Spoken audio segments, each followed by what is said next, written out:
192 man schreeuwen haar in voor de koers over 174 kilometer. Wim Stroetinga is de grote favoriet als het onkomt op een massasprint. Maar het is pas de derde koers die hij riet. Want na het drukke baanseizoen had Stroetinga een paar weken rest gehad. De start in Burgum achterna het enige moment dat alle rieders bij elkaar binnen. Want al heel vlug komt er tekening in de street. Na 4 kilometer een grote valpartij en het peloton is in stik en brutsen. Hier en daar fietsers langs de kant met malheur. En voorin ontstaat een grote groep. De gearwerking is goed, ze bezieken de achtervolgers op een grotere achterstand te rijden.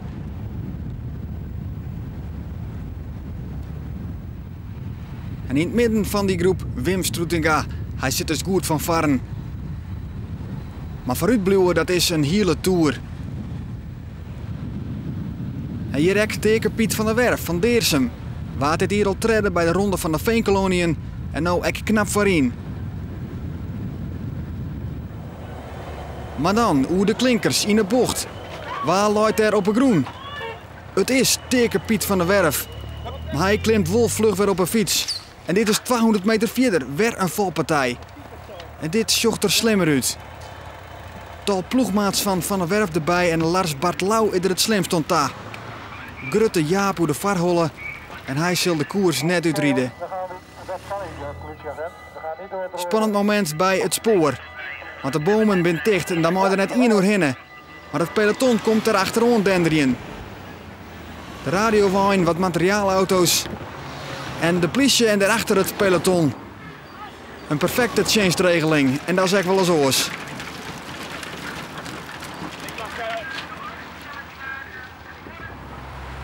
Dit is een groepje achtervolgers op achterstand door een valpartij. Er hoort teken Piet van der Werf ertussen. Ze matten even gas aan, want het got maar de kopgroep is net zo heel groot.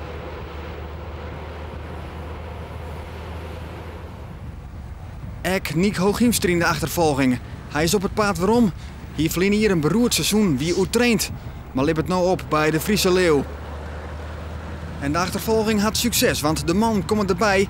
En voetendaallijks vormt het dan een kopgroep van Fjouwer. Maar daarbij teken Piet van der Werf.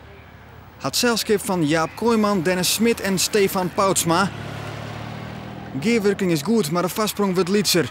Het peloton maakt het jacht, want Rabobank en Koga, de grote ploegen, hadden slag mist.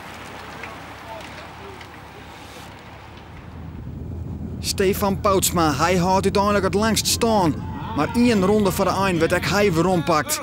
En in de laatste kilometer is Jasper Bovenhuis dan uitnaaid. Hij wint, kind 50 meter van de streek de handel omheen waan.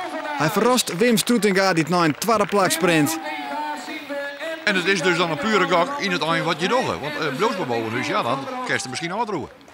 Ja, klopt. Maar nou had hij gelijk al niet meer doorgereden. En ja, dan had ik op kop door moeten trekken. Ja, dat is een moeilijke keuze. Je weet het, op zo'n moment moet je heel snel beslissen. En, ja, ik denk dat ik wel goed beslist heb, alleen ik had het geluk er niet mee. Ja, want de klassieker winnen is natuurlijk wel een hele mooie. Ja, dat klopt. En in Friesland heb ik eigenlijk nog nooit de klassieker gewonnen bij de elite. En ja, dat wordt wel eens een keer tijd.